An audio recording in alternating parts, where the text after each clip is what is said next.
everyone, and welcome to Conversations in Horror. I am your host, Kevin L. Powers. I'm also the festival director and program director of Something Wicked Film Festival and Events, and we have an amazing show for you today. Why, do you ask? It's because we're going to be speaking about a movie that I absolutely adore, and even though it may not be the best movie out there, it's one hell of a fun movie. We're going to be speaking about the movie Re-Animator from with my special guests this week, Jim Adams and Sarah Panazzo. Jim Adams is the host of Monster Attack! Exclamation point, another fine podcast out there in which he discusses classic and cult horror, fantasy, sci-fi films as well. And then, of course, there's Sarah Panazzo, who is joining us again to discuss all this craziness. We're all from different generations. We're going to discuss this movie. We're going to get down and dirty with it, and it's going to be great. And we're happy that you are joining us on this conversation. So without further ado, I want to thank both my guests for coming in, Jim and Sarah. Thank you so much. Yeah, thank you, Kevin. Excellent. And we're going to get right into it by delving deep. Yeah. What your reactions were when you first saw the movie Re-Animator. Who wants to take this first, Jim or you, Sarah? Well, I saw it when it first came out. If that means that, no, actually, I didn't see it in the theater. I saw it when it first got released on home video, and that's where it really developed it. I mean, it did well. It came out in the theaters, and I think it grossed a little more than $2 million on its opening weekend, off of a estimated $900,000 budget, which that's not too bad, but it really found a home on VHS.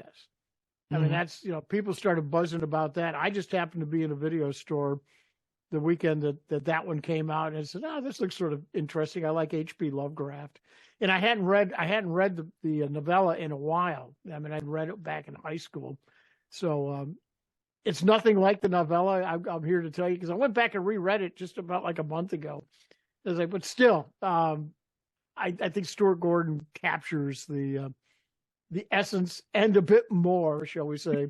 This is like H.P. Lovecraft on steroids. I mean, I saw somebody compare it to like if H.P. Lovecraft was Little Shop of Horrors. Yeah. Yeah.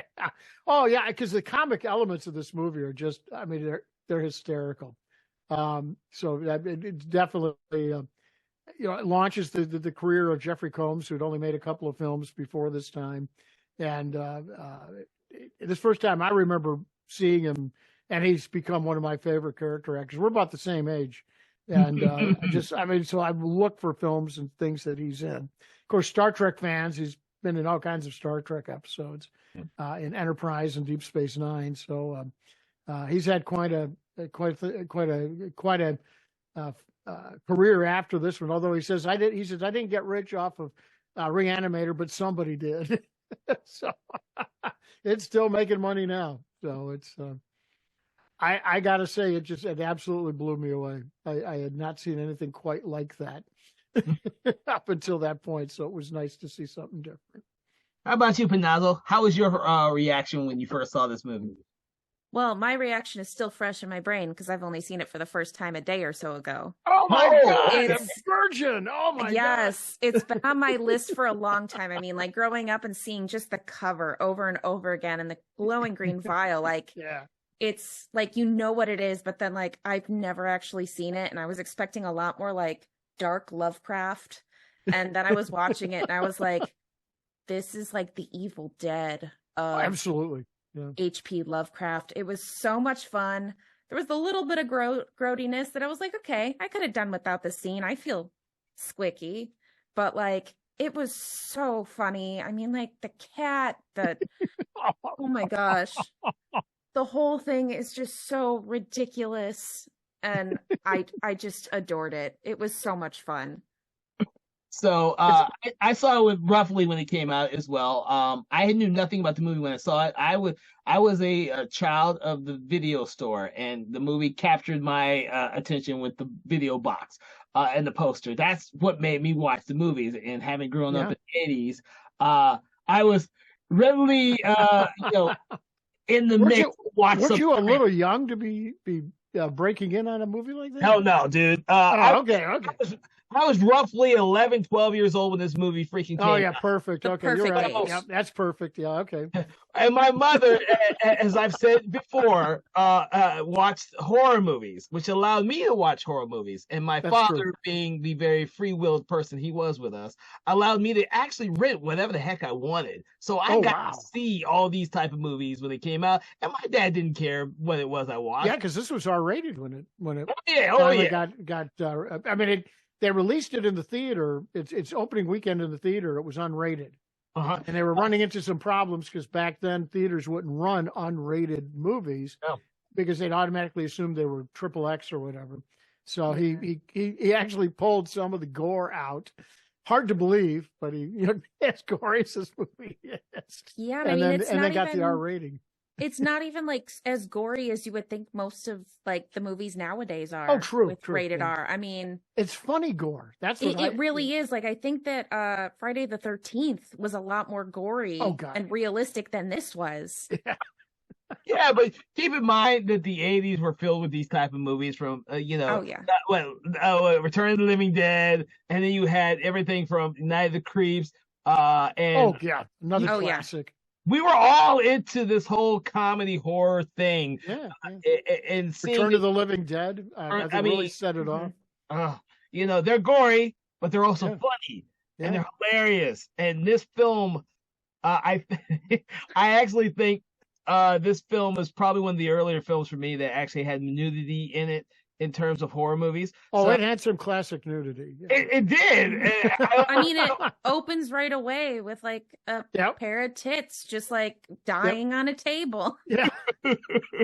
and then Barbara Crampton's career got launched off this movie. And when David Gale got divorced because of it. That's right. Yeah. Well, as I always said, to folks about this movie, David Gale should have quit while he was ahead, but just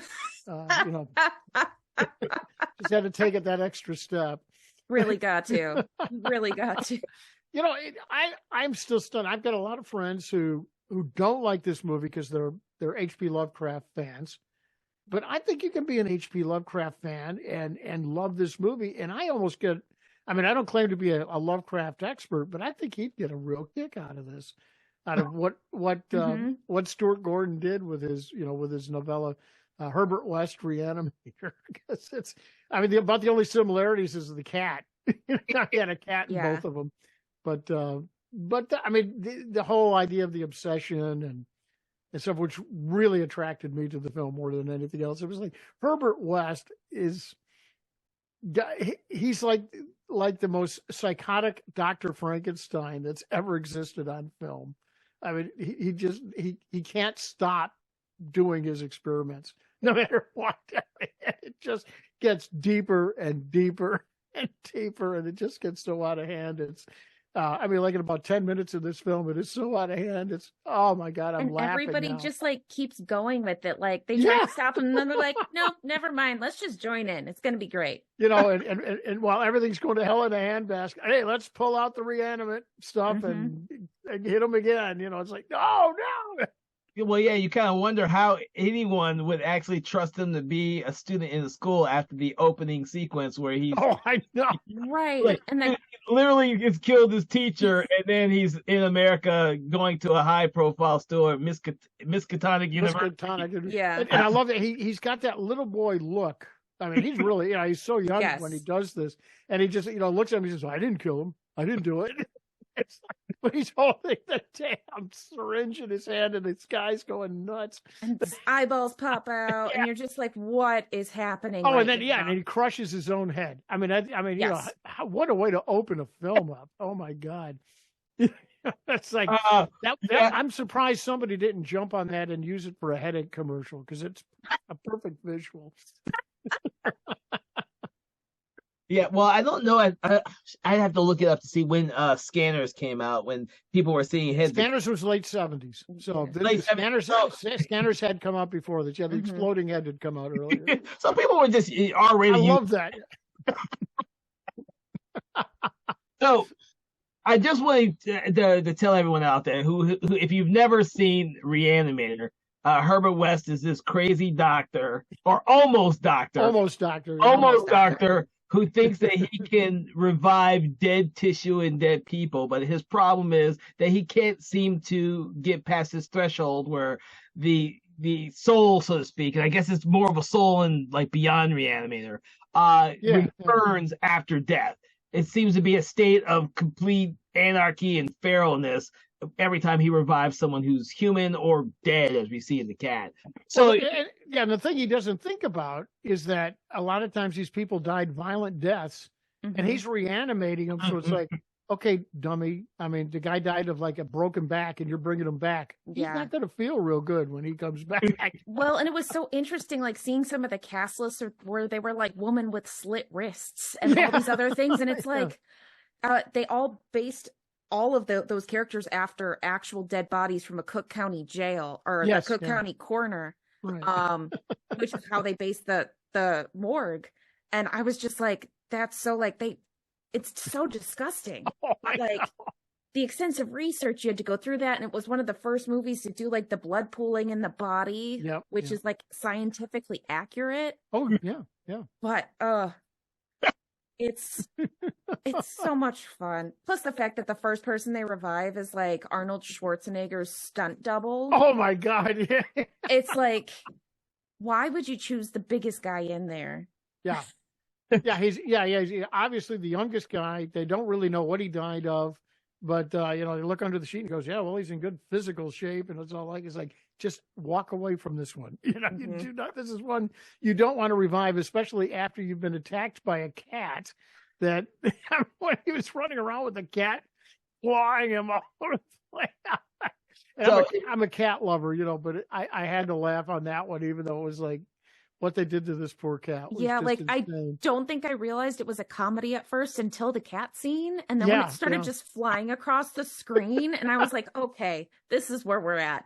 Well, and him running around where obviously it's a fake cat, like glued to his back or tied onto his back. And then they've got like the get it off. The decrepit cat puppet where it's like coming up and it looks like what's his name from Sabrina the Teenage Witch. It's like this is a puppet. This is not a real cat. Right. Well, that's what makes it so effective, is that you're laughing at it because as an audience person, it's fake, but it's so funny that this funny thing is because Jeffrey Combs plays that scene so real. Yes. Oh, I know. He's brilliant. He's absolutely. He on many interviews he said he had no idea what he was getting into when he was recruited for this movie. He was doing a play in Hollywood, and said this guy just showed up and said, "Hey, we're doing a movie that we think you'd be right for." And he read this, and then he read the script. He said he still didn't know what to make out of it, but said, "Oh, what the hell." He needed the money, like any actor, good actor, just let's go ahead and do it. Well, yeah. Well, by the time he gets beyond Re-Animator, he knows Herbert West really, really well. Mm-hmm. But he's got one of the best lines in the whole movie when with the severed head of Dr. Hill, and it's like I forgot, it's something like I wish I could quote it exactly, but it's like get a job in a sideshow or something. Oh yeah, well that's actually quite funny because when you're watching the movie, Herbert West has this weird animosity towards Dr. Hill because Dr. Hill stole all of the German doctors. The guy that he murdered. Yeah, the one he murdered. It was all of his notes and stuff were stolen by Dr. Hill, and of course he wants to prove Hill is wrong. I think the only reason why, when I was rewatching the movie, I now think the only reason why he went to Miskatonic is to prove to Dr. Hill that he's nothing but a fraud, and he. Yes. Oh, I agree. I agree. Because he was supposed to be like this big scientific professional, like studied all these things. The doctor's name was Hans Gruber, which I thought was hilarious. Oh, yes.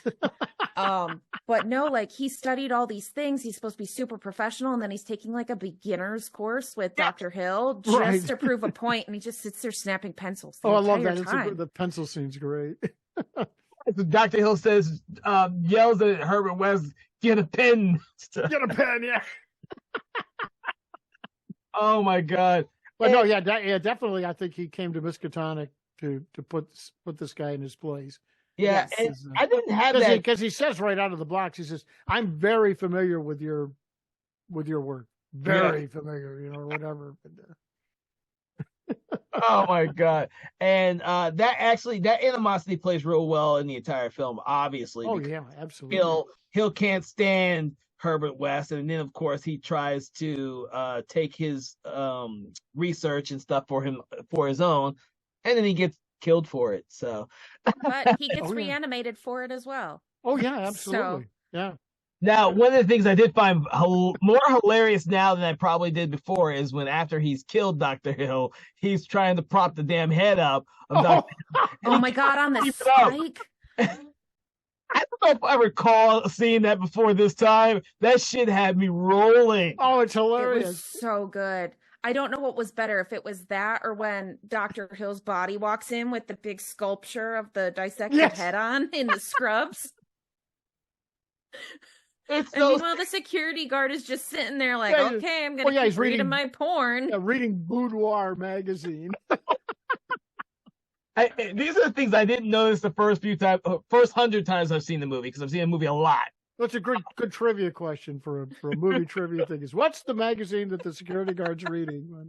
Oh my god, you could probably do a shit ton of stuff on this movie alone. Not to mention if you add Bride the Re-Animator in there, there's so much stuff. Oh yeah. Oh, and again, I was looking, because I think it's been a while since I've seen Bride. I always confuse Bride and Beyond with each other, because I had a copy of, I still do. I still have a copy of Beyond, which is the one where he's in a Mexican prison. Correct. Which is a movie within itself. We ought to talk about that one down the road. That's so hilarious too. But Bride, Bride sort of picks up where this one left off a little bit. Now, I do want to bring up the story, Kane's story. Yeah. Up until this recent time I saw it, and I could be naive when I originally saw this film, the 100 times I've seen it. It wasn't until this time I watched it that I realized how innocent his character is. Oh my god! Yeah, you feel so sorry for the guy. Like he's is thrown in this whole situation, and he doesn't want to do it at all, and then he freaking collapses because he's in shock at one point, and he feels so guilty. He has to go to his girl to explain everything about her, what happened to her father. I was like, I don't remember any of this, but and what happened to the cat? No, yeah, he is so much more innocent in this movie than he is in Bride of Re-Animator. Oh yes, absolutely. Well, yeah, because Bride of Re-Animator, I mean, at the end of this one, he sort of, I don't say becomes Herbert West, but he falls. He succumbs to the temptation to bring his girlfriend. He becomes the Renfield of Dr. Frankenstein. Yep, perfect. But no, it made me think that Meg knew more than she was letting on, like maybe through the dean, like he had told her some stuff about West beforehand, because she kept being like, no, do not let this creep stay with you. Yeah. And she just wouldn't say anything. And it's like, do you know something or not? Because like, if he killed the last person he worked with, like, get rid of this guy. Yeah, I got that impression too. Yeah, how did he get into Miskatonic? I mean, it seemed like that would have been easy to cross-reference. He was suspected in Sweden or whatever of killing his professor. Well, with the Meg character, and I didn't notice that until I just recently watched again. You're right, Panazzo. From the very beginning, she's like trying to tell Kane that there's something wrong with him. You need to get rid of him. Like. This is before the missing cat. This is yeah. So before he even rents the room. Yeah, she knows something about Herbert West that Kane doesn't know, and it's maybe she's the soothsayer or whatever you want to have, the Ralph character of this movie or something. But it's something I didn't pick up on the first few times, because obviously when I'm watching the film in '85, I'm fucking a young teenage kid. Yeah, we know what you were looking at. Yeah. You know what I was looking at when I was No, I wasn't a young teenage kid, and I was looking at it like everybody else was. This is why this is a great conversation to have, is because we have 3 different generations watching this movie. We all have a different perspective. Well, what's so cool? so when I saw it, it was way before, it was 1985 or whatever. So way before social media. So when social media comes out, and I find Barbara Crampton's, got a site on Facebook and on Twitter, and and she's very accessible and talks about this all the time. So it's like, yeah, I mean, it's kudos to Barbara. I mean, she really, she held on to this one and went with it. Yeah, she bared it all. I mean, it was a gutsy performance. I mean, it really back was. then, it really was. I mean, that's like just, nudity has become sort of had its moments in 80s and 90s movies where it's pretty prevalent, died back a little bit, but it's sort of sneaking back in again. But still, that was a pretty gutsy move for her to do. I mean, that's, Well, it was. She must have enjoyed the experience of doing this, because then she went off and did From Beyond. From Beyond right after that. Yeah. Same thing. So, moving on to Stuart Gordon, who when I first saw this movie, I didn't know who the heck Stuart Gordon was. I don't think I really knew who he was. I didn't either. Yeah. For a while, I had seen his movies. Dolls was another favorite of mine. Yes. Yeah. I may not have known who he was until something like Space Truckers, when I got older. I wondered, because I grew up being a huge fan of Burt I. Gordon, who did all the big bug movies and stuff. Yeah. And so all of a sudden, this guy comes out doing this wacko, horror comedy called Re-Animator, and I'm thinking, I wonder if this guy's like Bert's son or something. But and you didn't really have the internet back then where you could just easily Google it. So it took hunting down some film books to figure out who this guy was. Oh my God! I mean, he's got an interesting story, that's for sure. Yeah, I mean, I love that he's from Chicago, because that's me. But like, I think it was so funny. I was looking at it today, and I didn't realize that he did all the Honey, I Shrunk the Kids movies. Yes. And I was like, those themselves are like Lovecraft horror for children. Absolutely. There's nothing more terrifying than giant ants coming to eat you. Yeah, well, obviously they took his story and watered it down, but I would like to have seen his version of his own story. Oh my God! I'm sure he took the money and ran, like so many other people. And I only say that because I recently actually just watched the entire trilogy of Honey, I Shrunk the Kids movies. Very underrated. They're excellent films. Well, and I was going to say, Dennis Paoli, who also wrote this, yes. he did Suitable Flesh, which we just watched a few weeks ago. Oh. And Barbara Crampton was in that as well. Yep. And it was another like weird Lovecraftian story. I still need to see that one. So it's really interesting seeing them side by side, because like they're both like really sex heavy. Oh yeah. Oh, okay.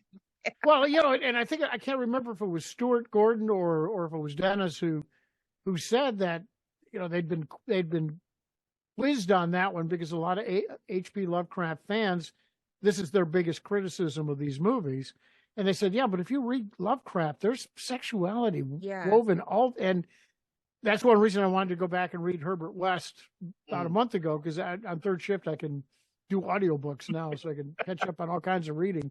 And it was like, it is sort of there. Yeah, it really is. There's some sexual elements, through, I read not just that, but, several of Lovecraft's novellas. And it was like, that does sort of work its way into a lot of his work. Gotta hope so, because it's all up in Stuart Gordon's versions of his. Oh my God! Oh yeah, well I mean it's like like I said, it's Lovecraft on steroids. And I absolutely love what he's done with. I think don't quote me on this, but or don't think badly of me when I say this, but I think Stuart Gordon did some of the best H.P. Lovecraft adaptations out there.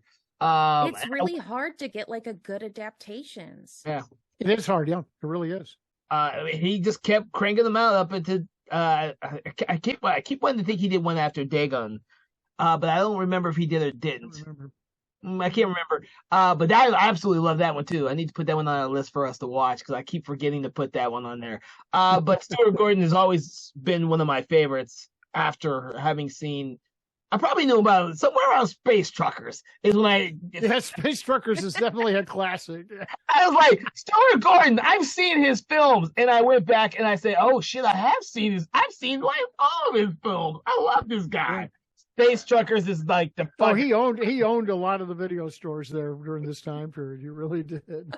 He did. And if no one else on a podcast mentions Stuart Gordon's Space Truckers, at least I have like 3 times now. Yeah, I'm glad you did. Yeah, because I probably the one of his like that I'm a huge fan of is Robot Jocks. I love Robot Jocks. Yes, I mean I've watched that so many times over and over again, and I had the VHS, wore it out. Oh my and God. I still look for it streaming. It's just it's a Gary Graham tour de force. It's just such a fun film. Yeah, and that's the thing about Stuart Gordon. No matter what movie he tackled, even with Dolls, as subtle as that is, it's still Dolls is a good movie. Fun and entertaining. And that's what he did with all of his films. I'm trying to remember the one where one of the later ones he did with the one where she accidentally almost kills the guy with a car. Oh my God, I can't remember the stupid movie's name. Oh, and I saw a preview of that before they actually released it, and I can't believe I don't remember it. But the idea that that movie could have been a normal movie, but with his sense of humor, he turns it on its head, and it was like, oh my God, Stuck. I had to look that one up. Sorry, guys. I had to look at Stuck. Oh, Stuck, yeah. I forgot about that. A movie that could have been a normal dramatic movie, he turns it on its head with the comedy elements. Yeah, because 2 years later he does From the Dark, which was like one of the last films he did, and it's another Miskatonic Herbert West Dan Kane extravaganza. I have not seen it though. I've got it's a short film, so I don't know if it's even available or not. But and before I forget, he did do another one after Dagon, which was. I thought he did with Masters of Horror, his episode Dreams of the Masters of Horror, that's right. I forgot about that one. So he was obsessed. 2 episodes on that show. Yeah, he was obsessed with H.P. Lovecraft, and people who, like you said before, who really, really, really want that faithful adaptation probably are never going to get it. It's so hard trying to picture something scarier than what's already in your imagination for most of these creatures. Exactly. That's a good point. It's like watching you put it on the screen. It ruins it. I mean, it's like watching the color out of space and trying to put a color that nobody's seen before. Like they do a really good job with the purple. It's like it's a brilliantly shot movie. It's so pretty. Plus, Nick Cage. But like, love that movie. You just can't. The expanded mythos of all of his stuff that he's done has just led to so much more creation than probably any other sci-fi writer. I you know what? I will probably agree with you on that one. You are absolutely right. Absolutely. I think movies like Re-Animator, Brian of Re-Animator, and some of the other Stuart Gordon approaches to H.P. Lovecraft, I think opened up Lovecraft for people who might not have been inclined to read him. Yeah. I mean, you see Re-Animator, and it's almost like, I got to go read this guy, if this is what it's based on, Yeah. I mean, even all the stuff that Carpenter did, he had his trilogy of basically Lovecraft stuff, Event Horizon. I mean. Oh, absolutely. Great example. Yeah. They're such great stories to build off of one type of mythos. Yes. That like, it's just insane. And watching, I don't know if you've seen Guillermo del Toro's stop motion animation for In the Mountains of Madness. No, I've not seen that. I'd like to. They showed like a little 10-second clip of what he wanted to do, and it's going to be animated, and it looks brilliant. Yeah, it does. It does. Sorry, I am writing down that we every once in a while, audience, we come across these movies that are not on our list to watch.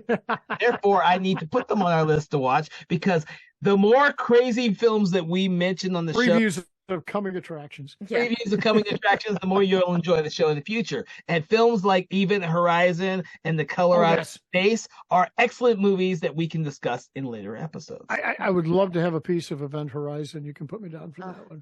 It's I love much fun. That movie comes out about the same time as Saving Private Ryan, and I was almost holding them in the same high esteem. It was like, I think I saw Private Ryan one week, and the next week went and saw Event Horizon because the clip, the trailer had been in the movie theater that week. It was like, two night and day ones, but I loved them both. Oh, see, I had a Lovecraft weekend during COVID, and I watched The Thing for the first time, immediately followed by Event Horizon, and I was like, okay. Oh, nice. Oh my it was God. a fun weekend. Oh, yeah. Event Horizon will mess you up, man, if you're in the wrong frame of mind. Yeah, and there's so many great one-liners that come from that movie. Yes. Oh my gosh. Oh God, we are all so horrible sometimes. Oh my God. Well, I want to talk. I definitely in Re-Animator. There's a scene probably doesn't get discussed a whole lot, but I think when Meg's father gets it, it's one of the greatest death scenes I've ever seen. The door just comes. The door just. Down. I mean and that's the one when I first saw it for the first time. Yeah, okay, that was very redundant, isn't it? Anyway, but it's like I almost jumped out of my chair going, oh. It was just like, I never would have thought of that. Well, this bright, of course, this guy's jumping on the door, this big, bulky guy. Well, and then I thought it was so funny because, like, you just watched this whole fight scene with the cat where they throw it into the wall and smash his brains against the wall. And then this guy literally does that to the dean. Yeah. And you're like, oh my gosh. We got a running theme going here. I never picked up on that until I just watched it too. I was like, "Oh my God!" Because you're paying more attention. They're like, "Oh shit, dude, this is such a very visual parallel right here." At least someone else picked up on that. I didn't notice that until I recently watched this. I was like, "Holy shit, dude! Maybe Starkhorn is a genius that we didn't realize was a genius." Yeah. Well, to put pen to paper for these kind of Lovecraft stories, you almost have to be. You have to be able to first understand what the hell he's writing and saying, but then to make it happen in real life. Yeah, visualize it. Yeah. Yes, yeah. And he kept going back to H.P. Lovecraft. So yeah, he did. We might have to do like a special month of screenings on conversations on H.P. Lovecraft movies directed. Oh, absolutely. Yeah. I mean, they're so unique. I mean, he was such a unique writer. Yes. So that's a great point to pull up now because with Re-Animator, it is so different. Even though it is a comedy horror, it is so different from other types of horror films. Yeah. And it's something that we should look into a little bit more because that's like Evil Dead or Evil Dead 2, probably more so. The comedy aspects. The comedy aspects and the gore aspects are what has made these films endure with audiences. You keep watching Evil Dead 2 a billion times and you never. Oh my God! Yes. Hey Mo. I mean, I think one of the articles I saw said that this broke down the barrier between splatter movies and horror comedy, and it really did. It's a brilliant combination, and like normally with like splatter movies and like Hostel and stuff like that, like you try not to laugh at it because it's like disgusting, but then at some point it just becomes so funny just to like breathe. You gotta let some pressure off. Yeah. But the sad part is it would be very hard to make a movie like this nowadays because directors and studio people are so afraid of this whole we may offend somebody bullshit that it's like Stuart, you can tell when he made this movie he didn't give a damn. He just threw it out there. This is what I want to do. Yeah, but nowadays we don't get to see that much, except in maybe some real independent films that aren't dependent on studio money and that sort of thing. Because everybody gets offended at so many damn things now. Yeah, I mean it's not even like I wasn't even offended. It was just so grotesque. Like nothing else in this movie was really gross. Like I loved when like the body puts in the blood bag into like the little tray for the head. And I'm like, okay, that's great. But that just, like I said earlier, it made me feel so gross. Because it's like the only thing worse than like a person doing that without like letting them do that is a head doing that. Just a bleeding head. Yeah. But Gale, who's the actor for Hill, he does it so that he's enjoying the blood as my God. Oh, absolutely. I was waiting for him to go, feed me. I know. He's got his little juice box. He's all good to go Yeah, again. he's all ready to go, man. He's good to go. And then gets another shot of the Re-Animate. Oh my, yeah, because he's slowly dying because he ain't got no blood coming through the brain.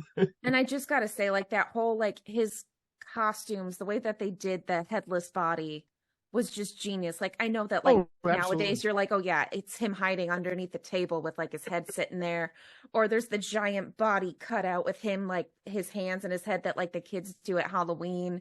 Yeah. And it's like, it's so funny because, well, like, they had trouble getting that one right. because it was coming out too tall or whatever. It was very obvious. Right. Like, you can't shoot it next to other people. It's not like how they did Lord of the Rings, where it was all the forced perspective. Like, that wasn't a thing back then. Yeah, that's it. So yeah, he had to get pretty clever on that one, so it didn't stand out. Well, and the thing I'm super interested in is going off of all great horror comedies such as Evil Dead. They spark a musical on stage. Yes. So 2011, you've got the musical version of Re-Animator, and I'm sitting here like, how do you put this on a stage? I know that they have like the first 3 rows or the bloodbath area, like you're in the splash zone. Well, I think the big question is, did they recreate the Barbara Crampton head scene? I don't know. They've got it on YouTube, so probably only guys not. would ask that question. Hey, I'll go see that play. Is the whole show on YouTube? Yeah, I'll send you a link afterwards. Oh, it's through Blasco. Yeah. It's the 2023 version. Okay. So, oh my God! Oh, I have to watch that. Yeah. Yes. Send me the link, Kevin. We'll have to definitely watch that. Shoot it my way. I'd like to see that. I didn't know that was available anywhere. So technical wise, I'm like, how did they do this on a stage? Like with the glowing serum and everything else. It's so much fun. Oh wow! Well, I've seen. For everyone out there who's listening, I've seen the Evil Dead the musical like 3 different times, and as much as I wanted to get. I sit in the splatter zone. I've never been splattered once, but the person I was with has been splattered once. I didn't get any splatter on me. But those type of shows are so much fun to go. Oh God, yeah. Yes. Evil Dead, the musical, you don't think should ever have musical numbers in it, but it's fucking hilarious. Re-Animator, I would love to see and hear the music for that. Yeah, me too. Yeah, because I think you can put music to anything if you're creative. You really could. And I mean, it helps that the entire soundtrack for this is basically just Psycho too. So like, yes.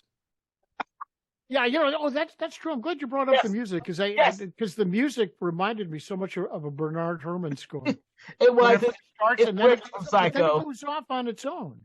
Its own variation. And I remember when I was first watching this on VHS, waiting for the credit to come up because I said, I got to see who's doing the music here. It's not Bernard Herrmann, and it was Richard Band. And I loved Richard Band movies. I never dreamed it was him.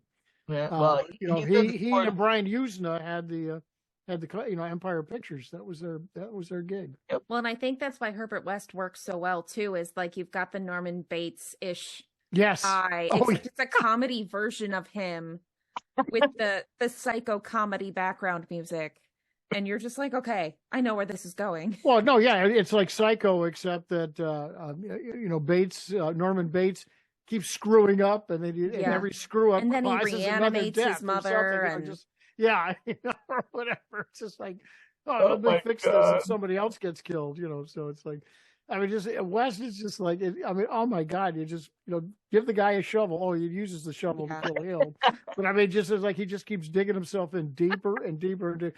Let's just pull this Re-Animate out. That'll get me out of this, like it always has in the past. That's right, Herbert. Hey, it's good move.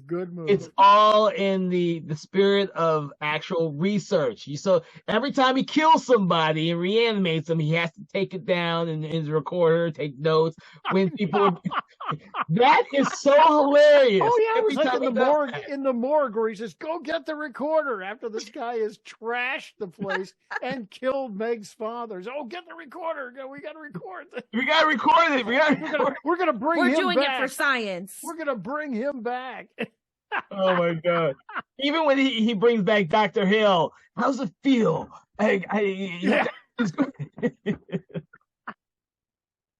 And of course, and of course, the geek in me was like, okay, now wait a minute, how is Hill talking? Because he's just a head. He doesn't have lungs. It's like Well, it's like when he's gasping for breath in the bag, and it's like there's no lungs to fill there, buddy. Yeah, and it's like, where's the larynx in this? Did he cut before or after the larynx so that maybe there's a way to bring air over them or so? I don't know, but it was. And it's so funny because I've got the IMDb page open so I can look at the actors and their character names, and David Gale's picture is the head in the bag. Yes. On IMDb. Oh my God. So people are still having fun with this movie. I actually wish that they'd done the sequel that Stuart Gordon wanted to do before he passed away, which was House of Re-Animator. I know. I yeah. saw that. They were saying it was going to be like William H. Macy as the president. Yes, it'd been perfect. He talked about that for a very long time. And I could see William H. Macy playing a character like he did in Fargo and transferring it over to this. Oh, it'd been perfect. Yeah. Herbert West, Jeffrey Combs doing his thing with William H. Macy would have been freaking brilliant. Oh, yeah. It would have been good. Would have been a good ending for both the franchise and Stuart Gordon's career, because unfortunately he was big on cult movies. His movies never made a whole lot of money. They're all cult movies, so he was never able to jump into the big Hollywood system and make these big movies. I think Stuck was probably the last bit of real casting with a huge cast that he could have done. Yeah. But no one knew that he did it. Really, it wasn't sold as a Stuart Gordon movie like Dagon was, or The Witch House for Masters of Horror or anything like that. So I think a lot of people just kind of forgot he did Stuck. I thought Stuck was absolutely freaking brilliant, but that's just me. Yeah, I'm glad you mentioned that. I want to go back and watch that again. It's been a while since I've seen that one. And I still really good movie. The thing is that I think he just was one like John Carpenter is now. John Carpenter is now. People don't look. He could make movies, but no one wants to give him money to, because most of his movies didn't make any money. They do. Well, that's the thing about cult films. For a lot of either directors or whatever, the real money doesn't come in until after they're dead. Yeah. It's a lengthy procedure. I mean, it's like, give them 40 years and they're making a ton of money over that period of time. Well, but they have to build up that audience over time to become a cult film. And that's why I love A24 is you've got these people who can make those movies that they want to, and almost every single one they put out has a cult following, and you've got this huge fandom of like people who just love A24 because they keep putting out consistent stuff. Yeah. So, as we get to the end of our talk with Re-Animator, do you have any final words about this film for the audience? How about you, our youngest member of the troupe, Picasso? What about you, since you just recently watched the movie? As much as certain scenes are products of their time and would not be able to happen today, it is a lot of fun. And I do have one fun fact. The reagent itself was luminol, which is luminol. It's a chemiluminescence thing, so like it glows naturally. CSI. Yep. A fun thing is that it's used that's what they spray at criminal scenes to find blood. So I thought that was really ironic. I did not know that. That's what they're injecting into their bodies. I did not know that. Yeah. Learn something new every day. But no, I always wondered what kind of phosphorescent material they use for that. That's funny. It's a fun movie. It's fun little everything. I mean, you get puppets, you get blood, you get all types of stuff.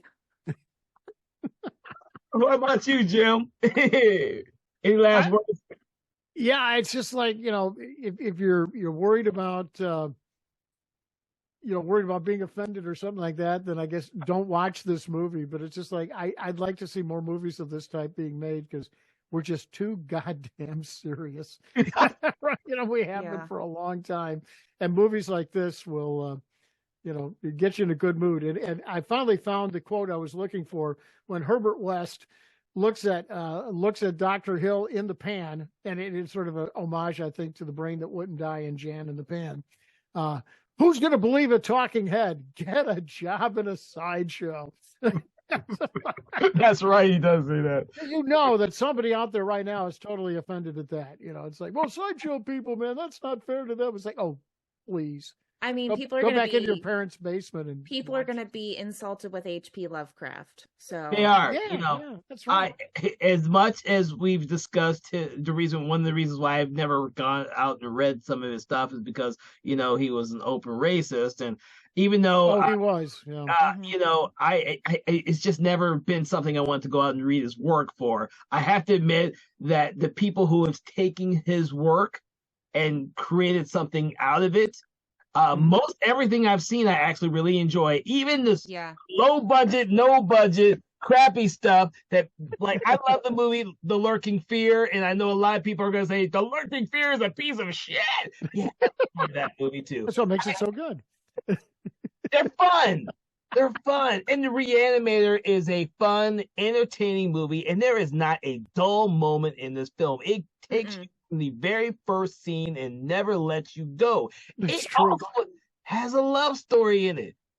Oh yeah, it's there. It has a love story in it. It's got quite a few love stories in there, Kevin. Oh, yes, it does have a few love stories in it. Yeah. That's true. It does have a few love stories. So it a very unique triangle in this film. Like the total. You could almost say it's a square.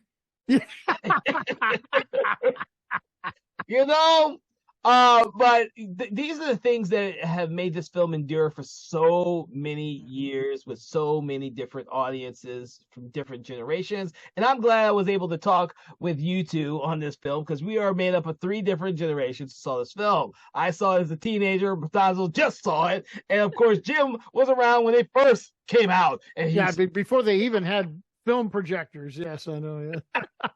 We watched it by candlelight. You watched it live on stage the way it was intended. Yes, that's right. Yeah. Grand Guignol Theater. Yeah. Well, this is not something we get to do often here on Conversations in Horror, and when we do, I like to take a little bit more time to discuss these movies. I hope everyone out there who has seen Re-Animator will go out there and watch it with a new perspective, because I hope we have given you a new perspective. If not, I hope you will take what you listen to from our little podcast and go out there and seek out this movie, not only because of the fact that it's one of the better H.P. Lovecraft adaptations out there, but also because it was made with an amazing cast and Stuart Gordon, who I absolutely adore as a director and love most of the work he does, even, and I'll say it again, space truckers, people. Oh yeah, that's an underrated classic. I don't think that gets enough credit because Space Truckers was much better than Ice Pirates. I'll give it that, boy. I'll tell you, because that was such a disaster. It's better than Ice Pirates, and I absolutely love Ice Pirates too. Oh yeah, I know, I did too. Yeah, I went and saw all of them. I mean, that's back when back in the days when you could go see a movie for a couple of bucks. But so you weren't out that much money. I will say this, one last thing: the '80s was a great decade for all genres of films to explore and throw everything at the canvas. Everything. Oh God, yes. The Adventures of Remo Williams, Buckaroo Banzai, Across the Dimension. You've got a plethora of crazy films out there. Re-Animator was just one that, like Panazzo said, it kind of, was a splatter film with comedy, which no one had really seen, These type of movies are the reason why 80s movies have stuck for so long, because they kind of cross a lot of different genres, and they are not just good stories, but they're also entertaining. So yeah. And you had directors who just didn't want to do the same thing over and over again, which you were getting in the splatter films, because it was sort of like you've seen one, seen them all. Yep. Not with this one. You're not going to find many like this one. I don't think I've ever seen a movie like this one. No. With that, I want to thank my guests, Jim and Sarah, for joining me on this amazing adventure of Conversation in Horror as we discuss H.P. Lovecraft's The Re-Animator, as directed by Stuart Gordon and starring Jeffrey Combs, of all people. Yes. I hope you've had a pleasant experience listening to us talk about this movie, and we hope that you'll seek out some of our previous episodes and stick around to keep listening to more of the amazing podcast episodes we have coming up. Thank you for joining us at Conversation in Horror. My name is Kevin L. Powers, and you all have a pleasant day. Conversations in Horror is a Broken Lighthouse Pictures production, produced by Kevin L. Powers, executive produced by Kelly A. Inoka, and originally filmed via Zoom technology. Conversations in Horror is hosted by Kevin L. Powers and co-hosted by various horror film lovers and filmmakers. To learn more about Mr. Powers, please make sure to check out his Patreon page and other social media platforms. Conversations in Horror is copyright 2024 Broken Lighthouse Pictures production.